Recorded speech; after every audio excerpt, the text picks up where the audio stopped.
Well, Shabbat Shalom, Shabbat Shalom. Welcome, welcome, world changers. And thanks again, Hannah, for the beautiful music. That was amazing. Thank you for blessing us with your talent. I appreciate that. All right, so here we are again. Another Shabbat, Erev Shabbat, another Friday. And we have a lot to read here. Going to be reading from Genesis chapter 28, 29, talking about Jacob's ladder. Bethel and Jacob attaining for himself Leah and Rachel as wives, and also the first four tribes of Israel. Okay, all right, guys. As always, I pray that everything that we share here today would be a great blessing to you. Increase your knowledge of the scriptures, your knowledge of the things of heaven, your relationship with God, and your knowledge of the truth. Amen, amen, amen. Okay, so if you know of anybody that would be interested in joining us and listening along with us, please share the live stream, and we'll get them on board. In the meantime, let's see what we have here in the live chat. If you guys have any questions, comments, prayer requests, feel free to drop those in the live chat, especially in regards to the reading for tonight. Cubert says Shabbat Shalom. Calamento says Shabbat Shalom to all. Randy says Shabbat Shalom. Billy says Shabbat Shalom. Shabbat Shalom. Shabbat Shalom. Shabbat Shalom. Welcome, welcome, welcome. Blessings multiplied to you guys and your families. Okay, so just before we get started here, I'm going to start reading from Genesis chapter 28, and again I'm going to start with the WEB Bible. And there are some passages, several of them actually, in this reading for tonight that are that we have manuscript variations to. So I'm going to be addressing those as well, especially between the Masoretic and the Septuagint. In the meantime, guys, if you can just give me like just a minute, I'll be right back.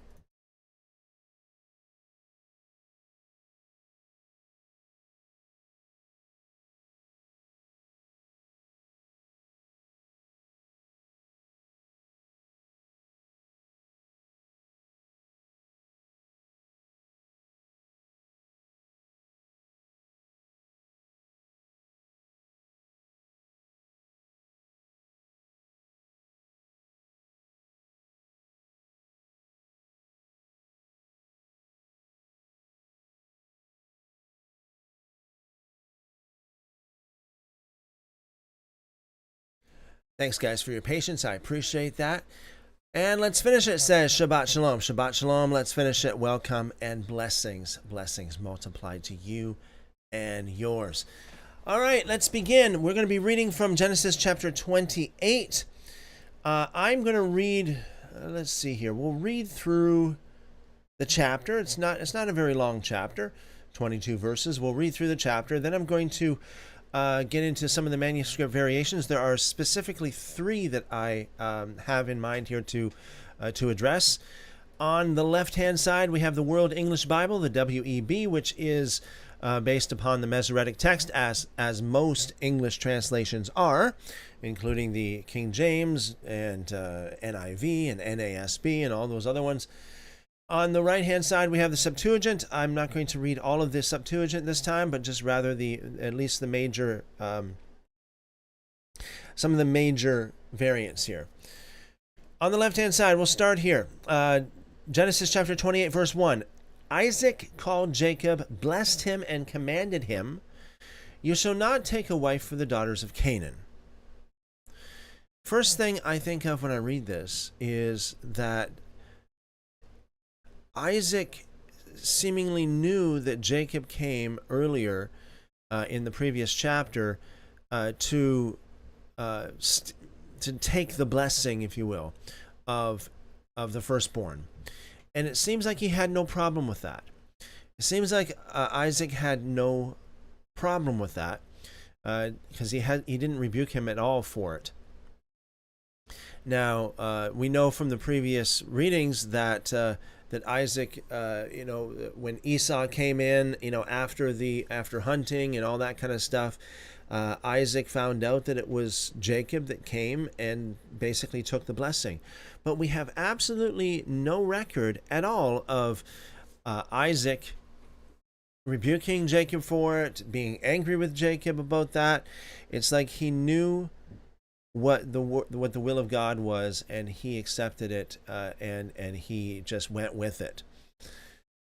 All right, so here again in verse 1 we have Isaac interacting with Jacob after Jacob took the blessing, and Isaac is not rebuking Jacob at all for this.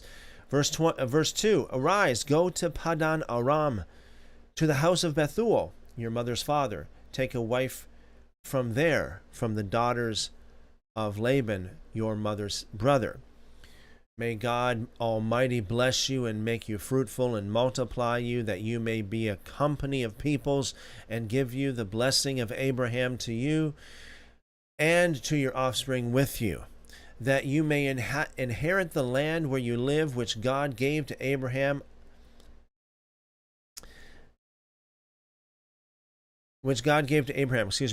Isaac sent Jacob away. He went to Padan Aram to Laban, son of Bethuel the Syrian, the brother of Rebekah, Jacob's and Esau's mother. Now Esau saw that Isaac had blessed Jacob and sent him away to Padan Aram to take a wife from there, and that as he blessed him, he gave him a command, saying, you shall not take a wife of the daughters of Canaan. And then Jacob obeyed his father and his mother and was gone to Padan Aram. Esau saw that the daughters of Canaan didn't please Isaac.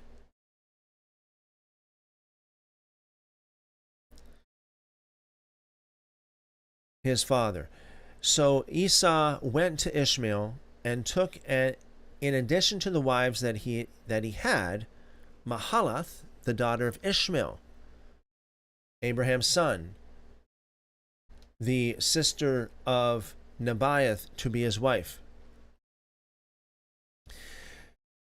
Jacob went out from Beersheba and went toward Haran. He came to a certain place and stayed there all night, because the sun had set. He took one of the stones of the place and put it under his head and lay down in that place to sleep. He dreamed and saw a stairway set upon the earth, and its top reached to heaven. Behold, the angels of God were ascending and descending on it. Behold, Yahweh stood above it and said, I am Yahweh, the God of Abraham your father, and the God of Isaac. I will give the land you lie on to you and to your offspring. Your offspring will be as the dust of the earth, and you will spread out abroad to the west and to the east and to the north and to the south. In you and in your offspring all the families of the earth will be blessed. Behold, I am with you and will keep you wherever you go, and will bring you again into this land. For I will not leave you until I have done that which I have spoken to you. Jacob awakened out of his sleep and said, surely Yahweh is in this place, and I didn't know it. He was afraid and said, how awesome this place is. This is none other than God's house, and this is the gate of heaven. Jacob rose up early in the morning and took the stone that he had put under his head and set it up for a pillar, and poured oil on its top. He called the name of that place Bethel, but the name of the city was Luz at first. Jacob vowed a vow, saying, if God will send with me, and will keep me in this way that I go, and will give me bread to eat and clothing to put on, so that I come again to my father's house in peace, and Yahweh will be my God, then this stone which I have set up for a pillar will be God's house. Of all that you will give me, I will surely give a tenth to you. Okay, so let's look at some of the differences here. Genesis chapter 28, let's go back to verse 5.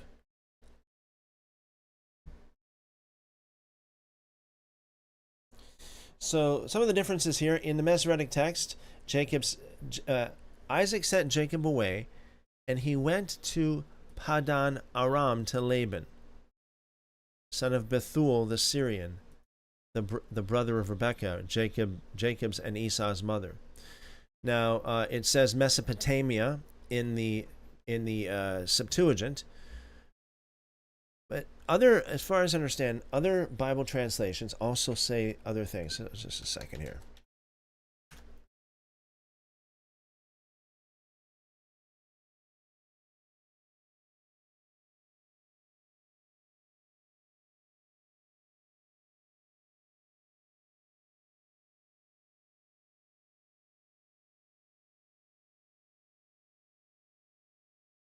So we got some of the Bible translations, instead of saying Bethuel, the Syrian, it says Bethuel the Aramaean. Okay, so we got that in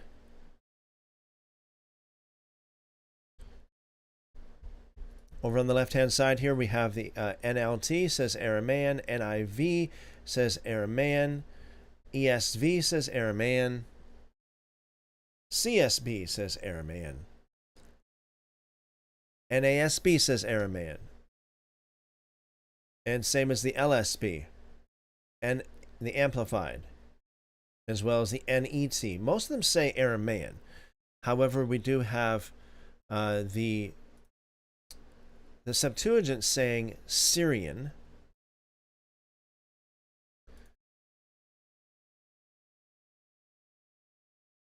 Okay, let's see what we have here in the Hebrew, in the Masoretic, it says the Aramaean. Aramaean. The Septuagint says Syrian. Okay, that's one difference.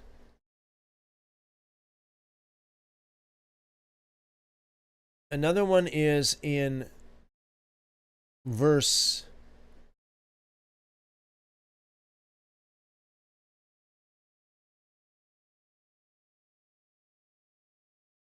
12. Okay, if we were to go into the Bible translations as well, go to verse 12.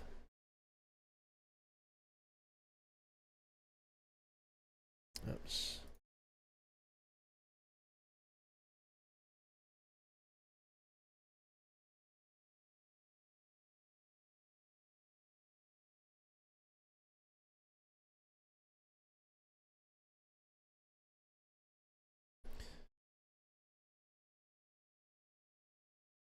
Okay. So verse 12 in the Septuagint, he dreamed, and behold, a ladder fixed on the earth, whose top reached heaven, and the angels of God ascended and descended on it. So in the interlinear, in the Hebrew, he dreamed, and behold, a ladder was set on the earth, and it with its top reached heaven, and behold, the angels of God were ascending and descending on it. Okay, so yeah, there's apparently doesn't seem to be much there. My note says that. Okay, so there, yeah, so there's not much as far as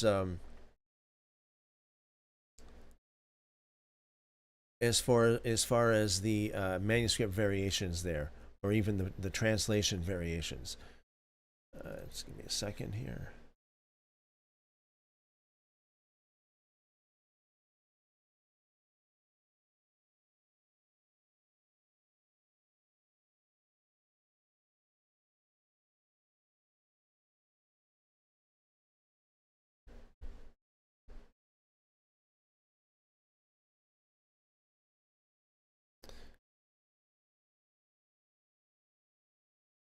Okay, let's go into the Legends of the Jews and read from what it says there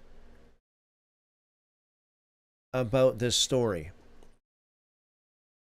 Legends of the Jews, on the right-hand side, it says, Esau hated his brother Jacob on account of the blessing that his father had given him, and Jacob was very much afraid of his brother Esau. And he fled to the house of Aber, the son of Shem, and he concealed himself there 14 years on account of his brother Esau. And he continued there to learn the ways of the Lord and his commandments. When Esau saw that Jacob had fled and escaped from him, and Jacob had cunningly obtained the blessing, then Esau grieved exceedingly. And he was also vexed at his father and mother. He also rose up and took his wife and went away from his father and mother to the land of Seir. There he married his second wife, Basemath, daughter of Elon the Hittite. And he called her name Adah, saying that the blessing had in that time passed from him. After dwelling in Seir for 6 months, Esau returned to the land of Canaan and placed his 2 wives in his father's house in Hebron. And the wives of Esau vexed and provoked Isaac and Rebekah with their works, for they walked not in the ways of the Lord, but served their fathers' gods of wood and stone, as their fathers had taught them, and they were more wicked than their fathers. They sacrificed and burnt incense to the Baalim, the Baalim. It would be the Baals, Baalim, and Isaac and Rebekah became weary of them. And at the end of 14 years of Jacob's residing in the house of Aber, Jacob desired to see his father and his mother, and he returned home. See, this is really interesting because, see, in Genesis, it doesn't tell us how long, as far as I can remember, how long Jacob actually hid from Esau. But in here, it does. It says, Esau had forgotten in those days what Jacob had done to him in having taken the blessing from him. But when Esau saw Jacob returning to his parents, he remembered what Jacob had done to him, and he was greatly incensed against him, and he sought to slay him. But Esau would not kill Jacob because his father was yet alive, lest Isaac beget another son. He wanted to be sure of being their only heir. However, his hatred against Jacob was so great that he determined to hasten the death of his father and then dispatch Jacob. Such murderous plans Esau cherished in his heart, though he denied that he was harboring them. But God spoke, quote, "Probably you don't know that I examine the hearts of men, for I am the Lord that searches the hearts," unquote.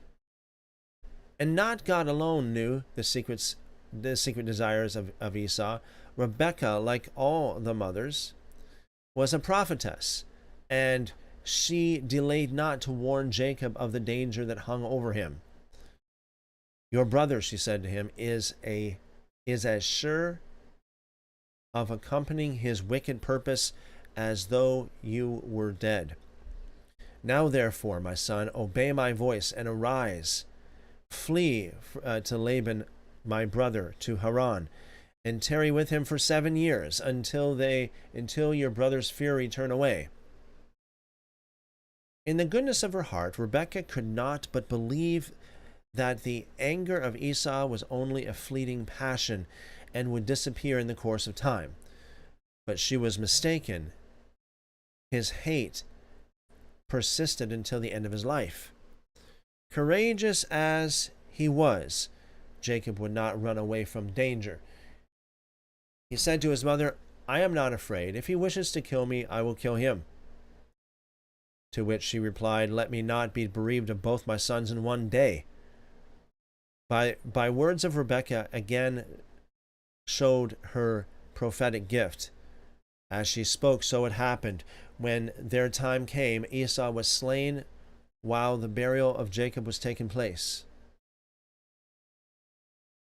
Jacob said to Rebekah, "Behold, you know that my father has become old and does not see, and if I will leave him and go away, he will be angry and will curse me. I will not go. If he sends me, only then will I go." Accordingly, Rebekah went to Isaac, and amid tears she spoke to him like this: "If Jacob take a wife of the daughters of Heth, what good shall my life do me? And Isaac called Jacob and charged him and said unto him, You shall not take a wife of the daughters of Canaan, for thus did our father Abraham command us according to the word of the Lord, which he has commanded him, saying, Unto your seed I will give the land, and if your children keep my covenant that I have made with you. Then I will also perform to your children that which I have spoken unto you, and I will not forsake them. Now therefore, my son, hearken to my voice, to all that I command you, and refrain from taking a wife from among the daughters of Canaan. Arise, go to Haran, to the house of Bethuel, my mother's father, and take a wife from there of the daughters of Laban, my mother's brother. Take heed lest you should forget the Lord your God in all his ways in the land which you go, and should join yourself to the people of the land, pursue vanity, and forsake the Lord your God. And when you come to the land, serve the Lord. Do not turn to the right or to the left from the way which I command you, and which you did learn. And may the Almighty God grant you favor before the people of the land. And you may take a wife there according to your choice, one who is good and upright in the way of the Lord. And may God give unto you and your seed the blessing of your father Abraham, and make you fruitful and multiply you, and may you become a multitude of people in the land where you go, and may God cause you to return to your land, the land of your father's dwelling, with children and with great riches, with joy and with pleasure. As the value of a document is attested by its concluding words, the signature of the witnesses, so Isaac confirmed the blessing he had bestowed upon Jacob, that none might say Jacob had secured it by intrigue and cunning. He blessed him again with 3 blessings in these words, quote, Insofar I am endowed with the power of blessing, I bestow blessing upon you. May God, with whom there is endless blessing, give you his, and also the blessing wherewith Abraham desired to bless me, desisting only in order not to provoke the jealousy of Ishmael. Seeing with his prophetic eye that the seed of Jacob would once be compelled to go into exile, Jacob offered up one more petition, that God would bring the exiles back again. He said, He shall deliver you in 6 troubles, and in the 7th there shall no evil touch you.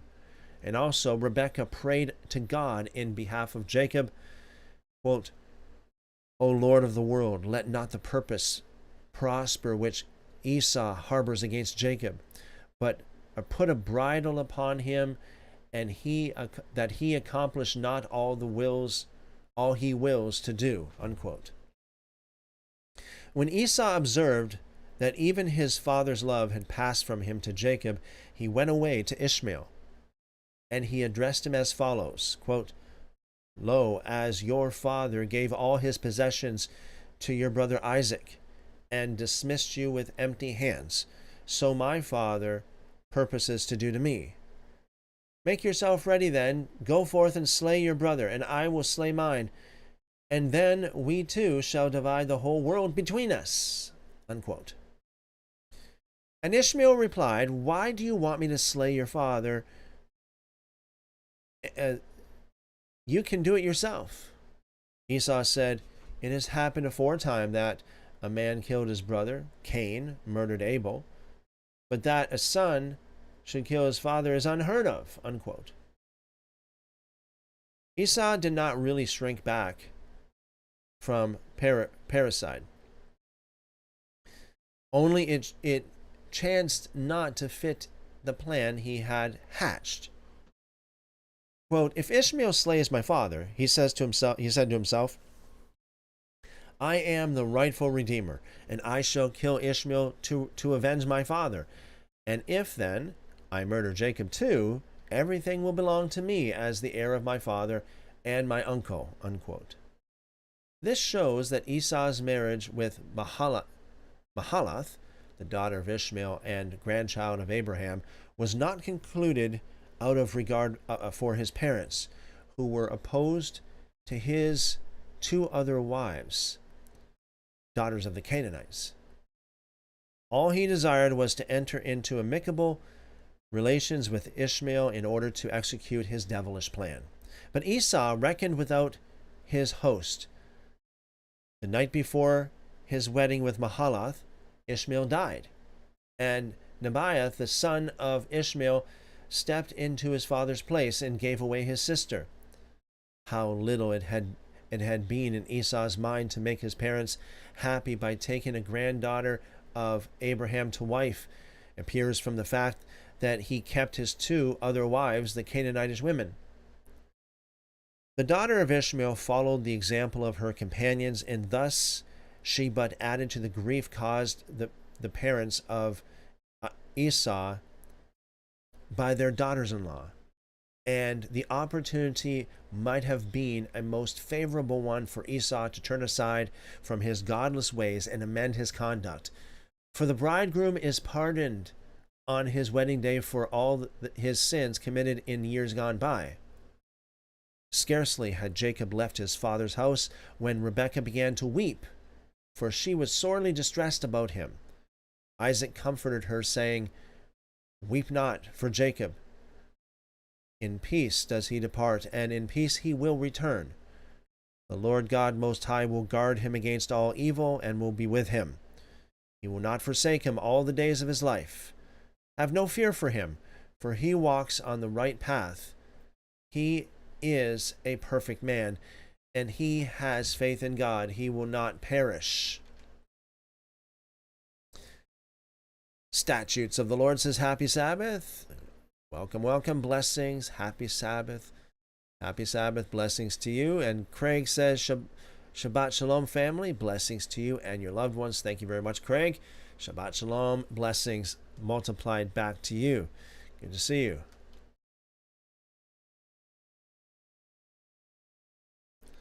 Okay, I'm going to read a few more entries of the Legends of the Jews, and then we'll go and read Genesis chapter 29.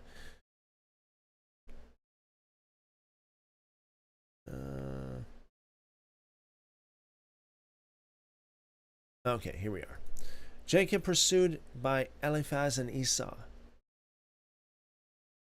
It says here, when Jacob went away to go to Haran, Esau called his son Eliphaz and secretly spoke unto him, saying, "Now hasten, take your sword in your hand, and pursue Jacob, and pass before him in the road, and look for him, and slay him with your sword in one of the mountains, and take all belonging unto him, and come back." And Eliphaz was dexterous and an expert with the bow, and his father had taught him. And he was a noted hunter in the field and a valiant man. And Eliphaz did as his father had commanded him. And Eliphaz was at that time 13 years old. And he arose and went and took 10 of his mother's brothers with him and pursued Jacob. He followed Jacob closely, and when he overtook him, he lay in ambush for him on the borders of the land of Canaan, opposite the city of Shechem. And Jacob saw Eliphaz and his men pursuing after him, and Jacob stood in the place in which he was going in order to know what it was, for he did not understand their purpose. Eliphaz drew his sword and went on advancing, and he and his men toward Jacob. And Jacob said unto them, "Why have you come here? And why did you pursue with your swords?" Eliphaz came near to Jacob and answered as follows, quote, "Thus did my father command me, and now therefore I will not deviate from the orders which my father gave me." Unquote. And when Jacob saw that Esau had impressed his command urgently upon Eliphaz, he approached and supplicated Eliphaz and his men, saying, "Behold, all that I have, and that which my father and mother gave unto me, that take unto you, and go from me, and do not slay me. And may this thing that you will do with me be accounted unto you as righteousness. And the Lord caused Jacob to find favor in the sight of Eliphaz and his men, and they hearkened to the voice of Jacob. And they did not put him to death, but took all his belongings, together with the silver and gold that he had brought with him from Beersheba. They left him nothing. When Eliphaz and his men returned to Esau, they told him all that had happened to them with Jacob. And he was wroth. He was angry with his son Eliphaz and with his men, because they had not put Jacob to death. And they answered and said unto Esau, because Jacob supplicated us in this matter, not to slay him, our pity was moved toward him, and we took all belonging to him, and we came back. Esau then took all the silver and the gold which Eliphaz had taken from Jacob, and he put them by in his house. Nevertheless, Esau did not give up the hope of intercepting Jacob on his flight and slaying him. He pursued him, and with his men occupied the road along which he had to journey to Haran. There a great miracle happened to Jacob. When he observed what Esau's intention was, he turned off toward the Jordan River, and, with his eyes directed to God, he cleft the waters with his wanderer's staff and succeeded in crossing to the other side. Esau was not to be deterred. He kept up the pursuit and reached the hot springs at Baarus before his brother, who had to pass by there. Jacob, not knowing that Esau was on the watch for him, decided to bathe in the spring, saying, I have neither bread nor other things needful, so I will at least warm my body in the waters of the well. While he was in the bath, Esau occupied every exit, and Jacob would surely have perished in the hot water if the Lord had not caused the miracle to come to pass. A new opening formed of itself, and through it Jacob escaped. Thus were fulfilled the words, quote, when you pass through the waters, I will be with you. When you walk through the fire, you will not be burnt. Unquote. For Jacob was saved from the waters of the Jordan, from the fire of the hot spring. At the same time with Jacob, a rider, leaving his horse and his clothes on the shore, had stepped into the river to cool off, but he was overwhelmed by the waves, and he met his death. Jacob put on the dead man's clothes, mounted his horse, and went off. It was a lucky chance, for Eliphaz had stripped him of everything, even his clothes, and the miracle of the river had happened only that he might not be forced to appear naked among men. Though Jacob was robbed of all his possessions, his courage did not fail him. He said, should I lose hope in my Creator? I set my eyes upon the merits of my fathers. For the sake of them, the Lord will give me his aid. And God said, Jacob, you put your trust in the merits of your fathers, therefore I will not suffer your foot to be moved. He that keeps you will not slumber. Yea, still more. While a keeper watches only by day as a rule, and sleeps by night, I will guard you day and night. For behold, he that keeps Israel shall neither slumber nor sleep. The Lord will keep you from all evil, from Esau as well as Laban. He will keep your soul, that the angel of death do you no hurt. He will keep your going in and your going out and your coming in. He will support you now you are leaving Canaan and when you return to Canaan. Jacob was reluctant to leave the Holy Land before he received permission from God. My parents, he reflected, bade me go forth and sojourn outside the land, but who knows whether it will be the will of God that I do as they say and beget children outside the Holy Land. Accordingly, he betook himself to Beersheba. There, where the Lord had given permission to Isaac to depart from Canaan and to go to Philistia, he would learn the will of the Lord concerning himself. He did not follow the example of his father and grandfather and take refuge with Abimelech, because he feared the king might force also him into a covenant and make it impossible for his descendants of many generations to take possession of the Philistine land. Nor could he stay at home because of his fear that Esau might wrest the birthright and blessing from him, and to that he would not and could not agree. He was a little disposed to take up the combat with Esau, for he knew the truth of the maxim, quote, "He who courts danger will be overcome by it, and he who avoids danger will overcome it," unquote. Both Abraham and Isaac had lived according to this rule.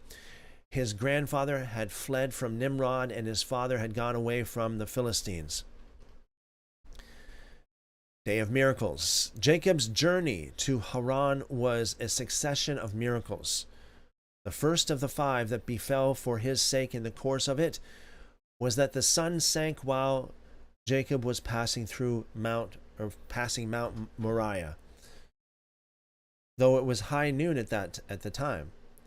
He was following the spring that appeared wherever the patriarchs went or settled.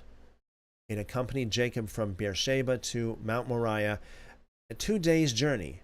When he arrived at the holy hill, the Lord said to him, "Jacob, you have bread in your wallet, and the spring of waters is near to quench your thirst. Thus you have food and drink, and here you can lodge for the night." But Jacob replied, "The sun has barely passed the 5th of its 12-day stages. Why should I lie down to sleep at so unseemingly an hour?" But then Jacob perceived that the sun was about to sink, and he prepared to make ready his bed. It was the divine purpose not to let Jacob pass the site of the future temple without stopping. He was to tarry there at least 1 night. Also, God desired to appear unto Jacob, and he shows himself unto his faithful ones only at night. At the same time, Jacob was saved from the pursuit of Esau, who had to desist on account of the premature darkness. Jacob took 12 stones from the altar on which his father Isaac had lain bound as a sacrifice.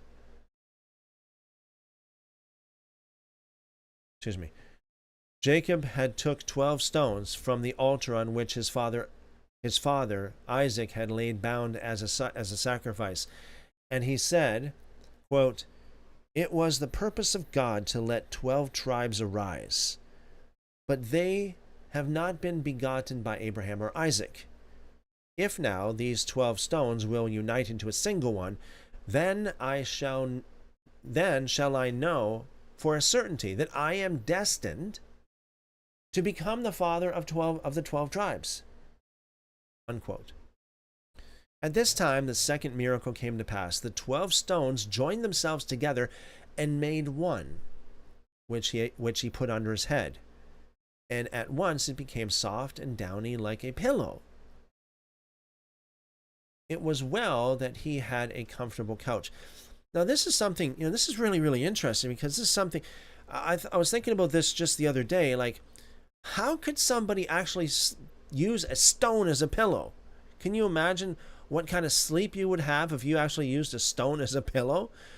But, if this has any truth to it, if that stone somehow supernaturally became soft or at least somehow supernaturally Jacob was comforted this way, then this really would make more sense. Because why would God make Jacob so uncomfortable all night like this? Destiny says, "Hi everyone." Hello, Destiny. Welcome, and blessings multiplied to you and your family. Good to see you. Yeah, so this makes this makes sense. It was well that he had a comfortable couch.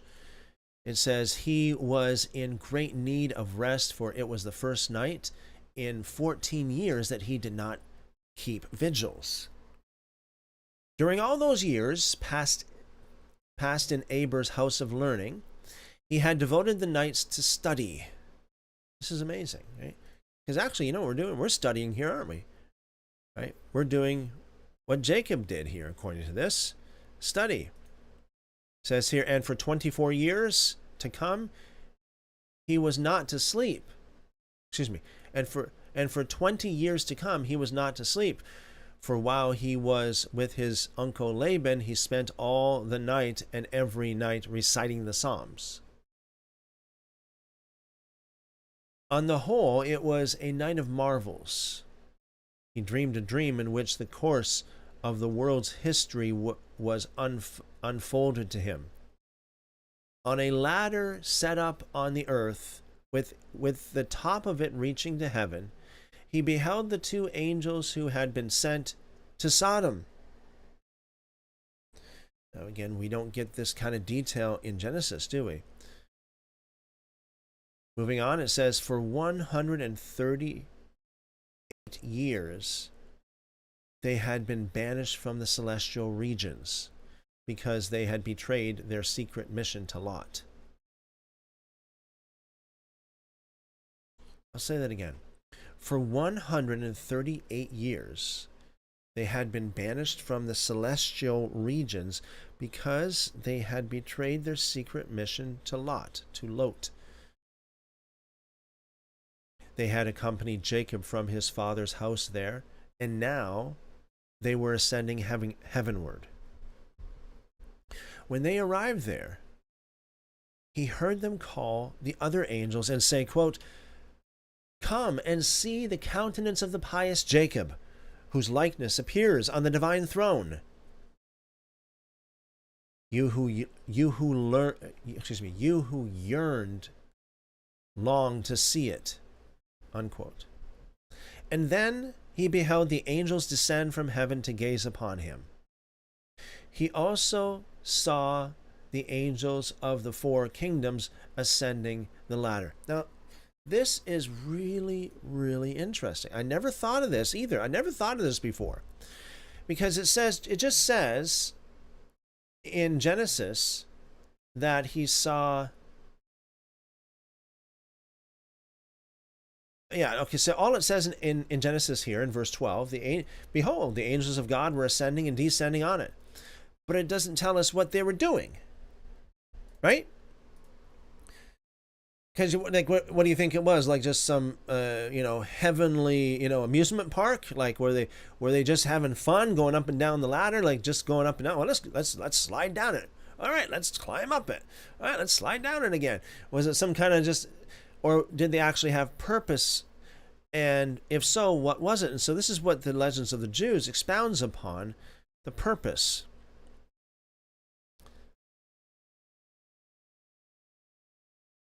So it says he beheld the angels in the Legends of the Jews. He beheld the angel. Of course, somebody might be listening to this saying, well, where is this in the what Legends of the Jews? What is this and where is this?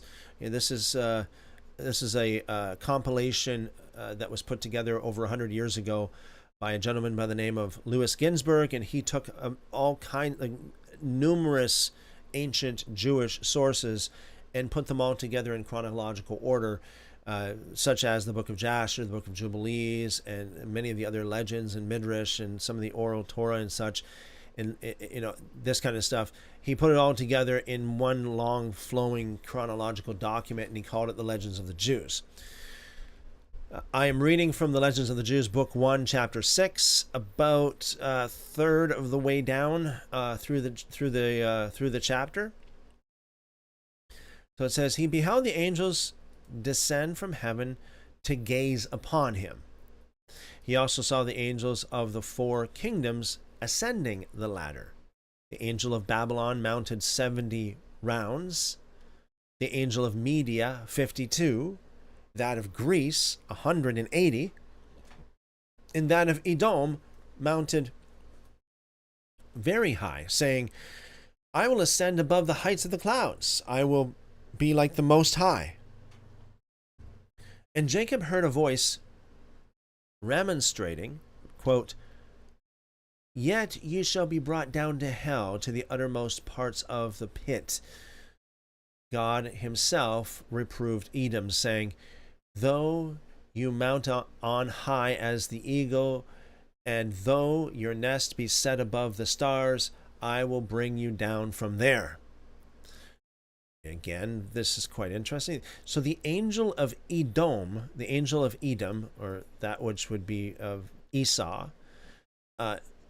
according to this document, this particular angel was actually the devil himself, because it corresponds with some of the passages of the scriptures that many people believe to be talking about the devil. Now, there is a possibility that it's not specifically talking about the devil. And I believe this is from the book of Isaiah. But assuming that it is, then according to this, the angel of Edom was the devil himself.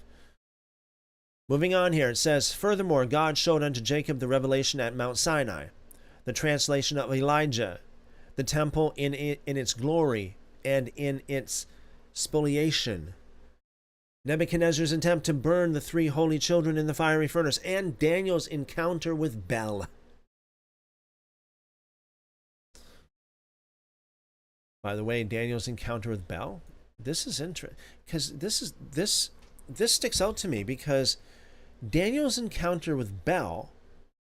Now, isn't this talking about Bel and the dragon from the Greek additions to Daniel and not the Hebrew? Because in the Hebrew, it doesn't have the story of Bel and the dragon, but the Greek additions to it, or you could say like the Septuagint version of Daniel, would have it in there. But then again, you could say, well, the Septuagint was translated from the Hebrew, so the Hebrew must have had Bel and the dragon in Daniel, but then somehow that portion of Daniel, as well as the story of Susanna, awesome story, by the way, very, very amazing story. So the story of Susanna and Bel and the dragon are found in the Septuagint, the Greek version of Daniel, but not the Hebrew. So why not? Could it be, and I would say it probably is the case that the original Daniel had those stories in it, and somehow they were lost. Somehow those stories were lost out of the Hebrew version of Daniel. Fell out. I don't know what happened, but it's in the book. It's in the Septuagint. It's in the Apocrypha, and here it's in the Legends of the Jews. And this is what's so striking to me, because the Legends of the Jews don't normally go by the Septuagint. They're all interested in the Hebrew, not the Septuagint. Most Jews don't like the Septuagint at all. But the story of Daniel with Bel and the dragon, that's in the Septuagint. Or maybe it wasn't an ancient manuscript of the Hebrew that the translators of the Septuagint used and since then lost.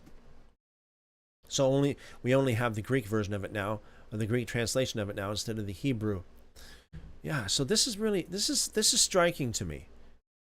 Daniel's encounter with Bel is not found in the typical Masoretic text anymore. It's only found in the Septuagint, in the Apocrypha. Moving on, it says, In this, the first prophetic dream dreamed by Jacob, God made him the promise that the land upon which he was lying would be given to him. But the land he lay upon was the whole of Palestine, which God had folded together and put under him. And, the promise continued, thy seed will be like the dust, will be like unto the dust of the earth, and as the earth survives all things, so your children will survive all the nations of the earth. But as the earth is trodden upon by all, so your children, when they commit trespasses, will be trodden upon by the nations of the earth. And furthermore, God promised that Jacob should spread out to the west and to the east, a greater promise than that given to his fathers Abraham and Isaac, to whom he had allotted a limited land. Jacob's was an unbounded possession. From this wondrous dream, Jacob awoke with a start of fright on account of the vision he had had of the destruction of the temple. He cried out, "How dreadful is this place!"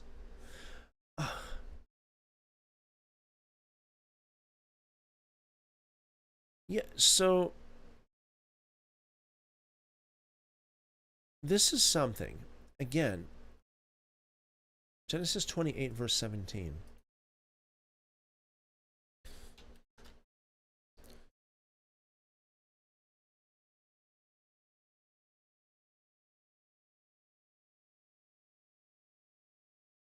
Different Bible translations over here on the left. King James says, "How dreadful is this place?" This is from Genesis. New King James, "How awesome is this place?" NLT, "What an awesome place this is." NIV, "What an awesome place." ESV, CSB, NASB, so NASB is, all those are awesome. Awesome, awesome, awesome. And LSB says, oops, "How fearsome. Fearsome is this place." Amplified says, "How fearful and awesome is this place." NET, "Awesome." RSV, "Awesome." ASV, "Dreadful is this place." YLT, the Young's literal translation, "How fearful is this place." Fearful, fearful, awesome. So it would, it would go to say that, yeah, if he actually did have this vision of the destruction of the temple right there on that spot, then yeah, he would be crying out, "How fearful, dreadful. How dreadful, fearful, or awesome this place is." Yeah. Moving on with the legends of the Jews. It says, "This is none other than the house of God, wherein is the gate of heaven, through which prayer ascends to him." Unquote. He took the stone made out of the 12, and he set it up for a pillar, and poured oil upon the top of it, which had flowed down from heaven for him. And God sank this anointed stone unto the abyss, to serve as the center of the earth. The same stone, the Eben Shetiyah, that forms the center of the sanctuary, whereupon the ineffable name is graven, and knowledge of which makes a man master over nature and over life and death. I can't help but think that this text, although this text is a very ancient text, it seems to portray the earth as spherical, in the sense that it says the stone sank to serve as the center of the earth, which I cannot understand how this could be the case if the earth was not spherical in this sense. Okay, if some people say, that the earth is not spherical, but rather flat. Yeah. So yeah, being ancient as it is, it seems to show that the earth has a center, the center of the earth. Moving on, Jacob cast himself down before the Eben Shetiyah and entreated God to fulfill the promise he had given him, and also he prayed that God grant him honorable sustenance. For God had not mentioned bread to eat and raiment to put on, that Jacob might learn to have faith in the Lord. Then he vowed to give a tenth of all he owned unto God, if he would but grant his petition. Thus Jacob was the first to take a vow upon himself, and the first too to separate the tithe from his income. God had promised him almost all that is desirable, but he feared he might forfeit the pledged blessings through his sinfulness, and again he prayed earnestly that God bring him back to his father's house, unimpaired in body, possessions, and knowledge, and guard him in the strange land where he was going, against idolatry, and immoral life, and bloodshed. His prayer at an end, Jacob set out on his way to Haran, and the third wonder happened. In the twinkling of an eye, he arrived at his destination. There you go. Teleportation by the Spirit. The earth jumped from Mount Moriah to Haran. A wonder like this God has executed only 4 times in the whole course of history. The first thing to meet his eye in Haran was the well from where the inhabitants drew their supply of water. Although it was a great city, Haran suffered from dearth of water, and therefore the well could not be used by people free of charge. Jacob's sojourn in the city produced a change. By reason of his meritorious deeds, the water springs were blessed, and the city had water enough for its needs. Jacob saw a number of people by the well, and he questioned them, quote, My brothers, whence be ye? He thus made himself a model for all to follow. A man should be companionable and address others like brothers and friends, and not wait for them to greet him. Each one should strive to be the first to give the salutation of peace, that the angels of peace and compassion may come to meet him. When he was informed that the bystanders hailed from Haran, he made inquiry about the character and vocation of his uncle Laban, and whether they were on terms of friendly intercourse with him. They answered briefly, quote, There is peace between us, but if you are desirous of inquiring further, here comes Rachel, the daughter of Laban. From her you can learn all you have a mind to learn. They knew that women like to talk, wherefore they referred him to Rachel. Jacob found it strange that so many should be standing idle by the well, and he questioned further, quote, Are you day laborers? Then is it too early for you to put by your work? But if you are pasturing your own sheep, why do you not water your flocks and let them feed? They told him they were waiting until all the shepherds brought their flocks there, and together rolled the stone from the mouth of the well.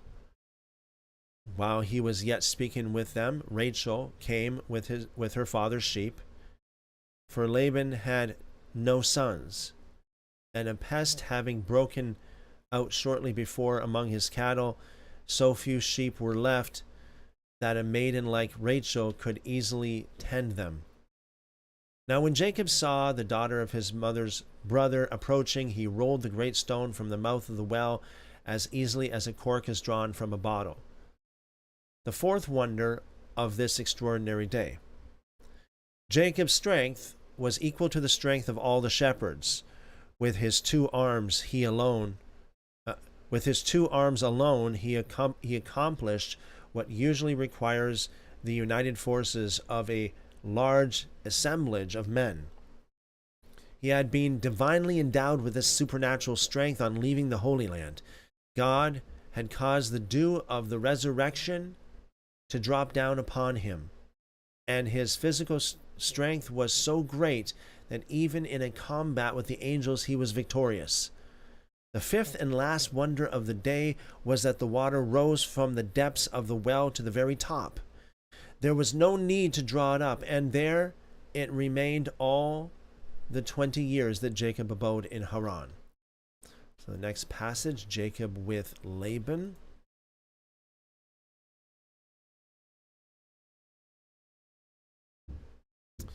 Okay, seek the Lord says Shabbat Shalom. Shabbat Shalom, seek the Lord. Welcome. Blessings, blessings multiplied to you and yours. Let's see what we have here in the... I want to make sure I'm not missing any of the other live chats.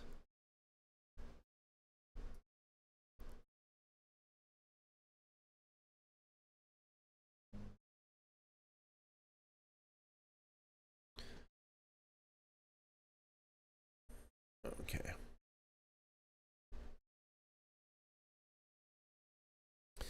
All right, let's start with Genesis chapter 29. On the left-hand side, verse 1. Then Jacob went on his journey and came to the land of the children of the east. He looked and saw a well in the field, and saw 3 flocks of sheep lying there by it. For out of that well they watered the flocks. The stone on the well's mouth was large. There all the flocks were gathered. They rolled the stone from the well's mouth and watered the sheep, and put the stone back on the well's mouth in its place. Jacob said to them, quote, "My relatives, where are you from?" unquote. They said, "We are from Haran." He said to them, "Do you know Laban, the son of Nahor?" They said, "We know him." He said to them, "Is it well with him?" They said, "It is well. See, Rachel, his daughter, is coming from with the sheep." He said, "Behold, it is still the middle of the day, not time to gather the livestock together. Water the sheep and go and feed them." They said, "We can't until all the flocks are gathered together." And they rolled a stone from the well's mouth. "Then we will water the sheep." While he was yet speaking with them, Rachel came with her father's sheep, for she kept them. When Jacob saw Rachel, the daughter of Laban, his mother's brother, and the sheep of Laban, his mother's brother, Jacob went near and rolled the stone from the well's mouth and watered the flock of Laban, his mother's brother. Jacob kissed Rachel and lifted up his voice and wept. Jacob told Rachel that he was her father's relative and that he was Rebekah's son. She ran and told her father. When Laban heard the news of Jacob, his sister's son, he ran to meet Jacob and embraced him and kissed him and brought him to his house. But Jacob told Laban all these things. Okay, the Legends of the Jews, Jacob with Laban, it says, Rachel's coming to the well at that moment. At the moment when Jacob reached the territory belonging to Haran, was an auspicious omen. To meet young maidens on first entering a city is a sure sign that fortune is favorable to one's undertakings. Experience proves this through Eliezer, Jacob, Moses, and Saul. They all encountered maidens when they approached a place new to them, and they all met with success. Jacob treated Rachel at once as his cousin, which caused significant whispering among the bystanders. They censored Jacob for his demeanor toward her, for since God had sent the deluge upon the world on account of the immoral life led by men, great chastity had prevailed, especially among the people of the East. The talk of the men reduced Jacob to tears. Scarcely had he kissed Rachel when he began to weep, for he repented of having done it. There was reason enough for tears. Jacob could not but remember sadly that Eliezer, his grandfather's slave, had brought 10 camels laden with presents with him to Haran, and he came to sue for a bride for Isaac, while he had not even a ring to give to Rachel. Moreover, he foresaw that his favorite wife Rachel would not lie beside him in the grave, and this too made him weep. As soon as Rachel heard that Jacob was her cousin, she ran home to tell her father about his coming. Her mother was no longer among the living, else she would naturally have gone to her. In great haste, Laban ran to receive Jacob. He reflected if Eliezer, the bondman, had come with 10 camels, that he would not the favorite son, that what would not the favorite son of the family bring with him? And when he saw that Jacob was unattended, he concluded that he carried great sums of money in his girdle, and he threw his arms about his waist to find out whether his supposition was true. Disappointed in this, he yet did not give up hope that his nephew Jacob was a man of substance. Perhaps he concealed precious stones in his mouth, and he kissed him in order to find out whether he had guessed aright. But Jacob said to him, "You think I have money? No, you are mistaken. I have but words." Then he went on to tell him how it had come about that he stood before him empty-handed. He said that his father Isaac had sent him away on his way provided with gold and silver and money, but he had encountered Eliphaz, who had threatened to slay him. To this assailant Jacob had spoken thus, quote, "Know that the descendants of Abraham have an obligation to meet. They will have to serve 400 years in a land that is not theirs. If you slay me, then you, the seed of Esau, will have to pay the debt.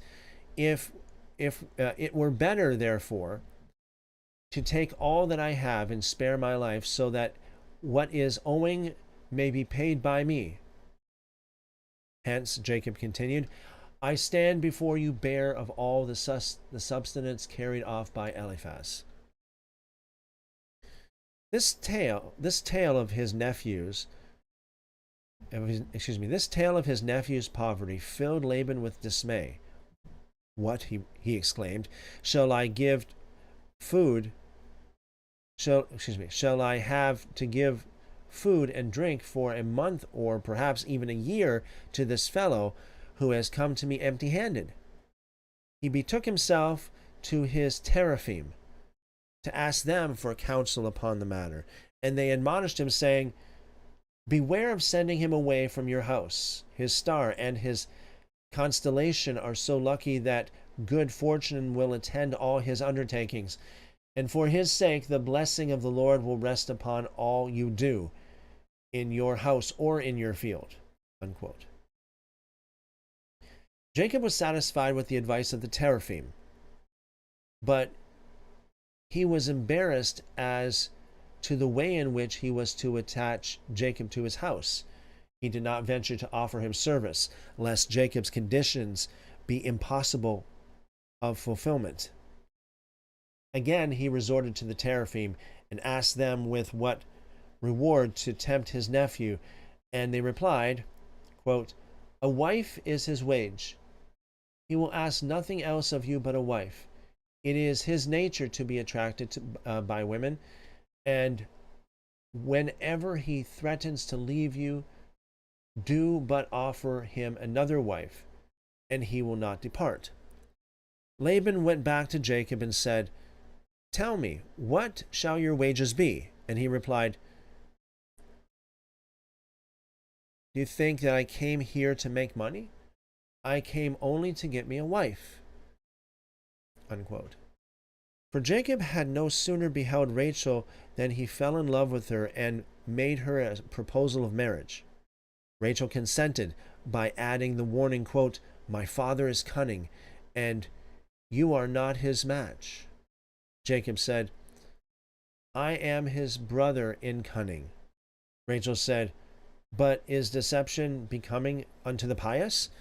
Jacob said, "Yes, with the righteousness is seemly, but with the deceiver deception." But, continued Jacob, tell me wherein he may dwell, or he may deal cunningly with me. Unquote. Rachel said, I have an older sister, whom he desires to see married before me, and he will try to palm her off on you instead of me. To be prepared for Laban's trickery, Jacob and Rachel agreed upon a sign by which he would recognize her in the nuptial night. Thus warned to be on his guard against Laban, Jacob worded his agreement with him regarding his marriage to Rachel with such precision that no room was left for distortion or guile. Jacob said, quote, I know that the people of this place are knaves. Therefore, I desire to put the matter very clearly to you. I will serve you 7 years for Rachel, hence not Leah, for your daughter that you bring unto me, not some other woman likewise named Rachel. For the younger daughter, that you exchange not their names in the meantime. Unquote. Nothing of all this availed. It profits not if a villain is cast into a sawmill. Neither force nor gentle words can circumvent a rascal. Laban deceived not only Jacob, but also the guests whom he invited to the wedding. Okay, let's read from Genesis chapter 29, verse 14. Again, I'm reading from the WEB. It says, Laban said to him, surely you are surely you are my bone and my flesh. Jacob stayed with him for a month. Laban said to Jacob, because you are my relative, should you therefore serve me for nothing? Tell me, what will your wages be? Laban had 2 daughters. The name of the elder was Leah, and the name of the younger was Rachel. Leah's eyes were weak, but Rachel's was beautiful in form and attractive. Jacob loved Rachel. He said, I will serve you 7 years for Rachel, your younger daughter.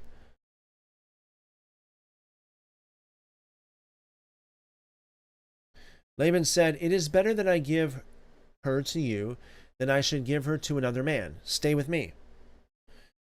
Jacob served 7 years for Rachel. They seemed to him but a few days for the love he had for her. Jacob said to Laban, give me my wife, and my days are fulfilled, that I may go in to her. Laban gathered together all the men of the place and made a feast. In the evening he took Leah his daughter and brought her to Jacob. He went in to her. Laban gave Zilpah his servant to his daughter Leah for a servant. In the morning, behold, it was Leah. He said to Laban, what is this you have done to me? Didn't I serve you for Rachel? Didn't I serve with you for Rachel? Why then have you deceived me? Laban said, it is not done so in our place to give the younger before the firstborn. Fulfill the week of this one, and we will give you the other also for the service with which you serve with me for 7 more years. Jacob did so and fulfilled her week. He gave him Rachel, his daughter as a wife. Laban gave Bilhah, his servant, to his daughter Rachel to be her servant. He went in to Rachel, and he loved her also. And he loved also Rachel more than Leah, and served with him 7 more years. I'll read the last paragraph here, talking about the first 4 sons of Jacob, the first 4 tribes that would be. It says, Yahweh saw that Leah was hated, and he opened her womb, but Rachel was barren. Leah conceived and bore a son, and she named him Reuben, for she said, because Yahweh has looked upon my affliction, for now my husband will love me. She conceived again and bore a son, and said, because Yahweh has heard that I am hated, he has therefore given me this son also. She named him Simeon. She conceived again and bore a son. She said, now this time my husband will be joined to me, because I have borne him 3 sons. Therefore his name was called Levi, or Levi. She conceived again and bore him a son. She said, "This time I will praise Yahweh." Therefore she named him Judah, Yehuda. Then she stopped bearing. Okay, Legends of the Jews. Let's read this. Marriage of Jacob. After Jacob had served Laban 7 years, he said to his uncle, "The Lord destined me to be the father of 12 tribes.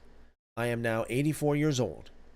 And if I do not take thought of the matter now, when can I?" Thereupon Laban consented to let him have his daughter Rachel to wife. And he was married 44 years after his brother Esau. The Lord often deters the happiness of the pious, while he permits the wicked to enjoy the fulfillment of their desires soon. Esau, however, had purposefully chosen his 40th year for his marriage. He had wanted to indicate that he was walking in the footsteps of his father Isaac, who had likewise married at 40 years of age. Esau was like a swine that stretches out its feet when it lies down to show that it is cloven-footed like the clean animals, though it is none the less one of the unclean animals. In other words, the swine is a symbol of hypocrisy.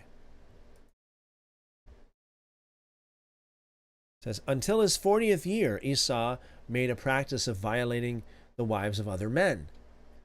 And then, at his marriage, he acted as though he were following the example of his pious father. Accordingly, the woman he married was of his own kind, Judith, a daughter of Heth. For God said, "This one, who is designed for stubble, to be burnt by fire, shall take unto wife one of a people also destined for utter destruction." They, Esau and his wife, illustrated the saying, "Not for nothing does the raven consort with the crow. They are birds of a feather." Far different it was with Jacob. He married the 2 pious and lovely sisters, Leah and Rachel. For Leah, like her younger sister, was beautiful of countenance, form, and stature. She had but one defect: her eyes were weak. And this malady she had brought down upon herself, through her own action. Laban, who had 2 daughters, and Rebekah, his sister, who had 2 sons, had agreed by letter, while their children were still young, that the older son of the one was to marry the older daughter of the other, and the younger son the younger daughter. When Leah grew to maidenhood and inquired about her future husband, all her tidings spoke of his villainous character. She wept over her fate until her eyelashes dropped from their lids. But Rachel grew more and more beautiful day by day, for all who spoke of Jacob praised and extolled him, and, quote, "Good tidings make the bones fat," unquote. In view of the agreement between Laban and Rebekah, Jacob refused to marry the older daughter Leah. As it was, Esau was his mortal enemy on account of what had happened regarding the birthright and the paternal blessing. If now Jacob married the maiden appointed for him, Esau would never forgive his younger brother. Therefore Jacob resolved to take to wife Rachel, the younger daughter of his uncle. Laban was of another mind. He proposed to marry his older daughter first, for he knew that Jacob would consent to serve him a second period of 7 years for love of Rachel. On the day of the wedding, he assembled the inhabitants of Haran and addressed them as follows, quote, "You know well that we used to suffer from lack of water. And as soon as this pious man Jacob came to dwell among us, we had water in abundance. What have you in mind to do? They asked Laban. He replied, if you have nothing to say against it, I will deceive him and give him Leah to wife. He loves Rachel with an exceeding great love, and for her sake he will tarry with us yet 7 other years. Do as it pleases you, his friend said. Well then, said Laban, let each one of you give me a pledge that you will not betray my purpose. With the pledges they left with him, Laban brought wine, oil, and meat for the wedding feast, and he set a meal before them, which they had themselves paid for. Because he deceived his fellow citizens thus, Laban is called Arami, the deceiver. They feasted all day long until late at night, and when Jacob expressed his astonishment at the attestations shown him, they said to him, through your piety you did a great service of loving kindness unto us. Our supply of water has increased unto abundance, and we desire to show our gratitude therefore. And indeed, they tried to give him a hint of Laban's purpose. In the marriage ode, which they sang, they used the refrain Leah, in the hope that he would understand it as Leah, or in other words, this is Leah, this is Leah. But Jacob was unsuspicious and noticed nothing. When the bride was led into the nuptial chamber, the guests extinguished all the candles, much to Jacob's amazement. But their explanation satisfied him. You think, they said, we have as little sense of decency as your countrymen? Jacob therefore did not discover the deception practiced upon him until morning. During the night, Leah responded whenever he called Rachel, for which he reproached her bitterly when daylight came. Oh, you deceiver, daughter of a deceiver! Why did you answer me when I called Rachel's name? Is there a teacher without a pupil? Asked Leah in return. But I profited by your instruction. When your father called you Esau, did you not say, here am I?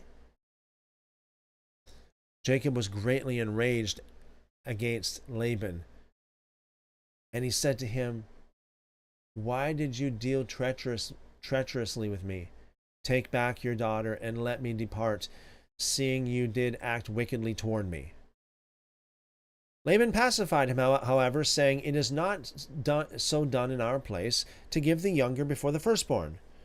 And Jacob agreed to serve yet 7 other years for Rachel. And after the 7 days of the feast of Leah's wedding were fulfilled, he married Rachel.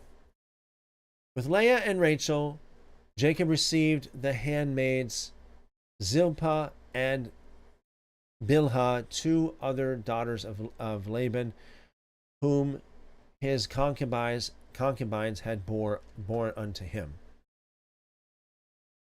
Okay.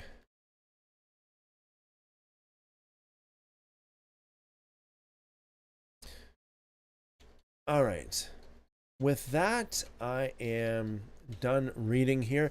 You guys have any questions, comments, or anything that you would like to bring to the table? Make sure you leave those in the live chat. Tomorrow is our special day. We're going to be talking about the Bible code. Okay, and we're going to spend most of the time. Tomorrow we're going to start at 2 p.m. Eastern. Okay, 2 p.m. in the afternoon tomorrow, not 7 or 7:30, but 2 p.m. Seeing that it's Saturday, seeing that it's Shabbat, we will have live music, Lord willing, live music for you guys, and then afterward we're going to get into the Bible code theories and such. We'll talk about that, and We'll be answering questions like, what are the Bible codes? What is the Bible code? Is it legitimate? Is it something that is that we should be taking notice of or not? We answer all kinds of stuff like that. Okay, guys. Yeah. So if you have any questions, last call. Please feel free to drop those in the live chat. Prayer requests, anything of that nature, and we will get to you ASAP. All right. All right. One thing that sticks out to me, and I noticed this before, and that is that there's so much talk always, like in the canonical scriptures as well as the non-canonical scriptures, the Bible versus the extra biblical text. There's so much talk about how God always repays. Like, you do good, you'll be rewarded for that by being blessed. If you do not do good, you will be rewarded for not doing good in a bad way. You'll be punished for it. It will come back on you. And we see this with Jacob, right? So he he received this back when he between him and Isaac, and now he's dealing with Laban, and so Laban, Leah pretty much did the same thing back to him. But notice that Jacob did not. Yeah, he was perturbed. It seems like he was perturbed, but it's not like he really held a grudge per se against Laban, because there's many different things he could have done to get Rachel, right? But he agreed to serve another 7 years. That's 14 years total. So it seems like he pretty much put his, grudges aside, so to speak, and served another 7 years. So that's very, very interesting. All right. Okay, guys. So I don't see any extra questions here. So that'll be it for tonight. A little bit of an earlier night tonight, but we have tomorrow, big day coming. Tomorrow at 2 p.m. Eastern, we're going to start again with the live music and then get into our special on Bible codes. All right, guys. So if you haven't already, please leave a like, subscribe, and follow if you haven't already. And we'll see you again tomorrow, Lord willing. As always, keep on calling on Him. Keep on pressing in. Keep on calling on Him, and He will show you great and mighty things. Jeremiah 33:3. Okay, guys. Until tomorrow. Randy says, thank you, Christopher. Thank you very much, Randy. Blessings multiplied to you and your family. Till tomorrow, guys. As always, love you guys, and I pray the Lord bless you and keep you, make His face to shine upon you, lift up His countenance upon you, and give you wonderful, wonderful shalom. Amen. Amen. We'll see you guys tomorrow.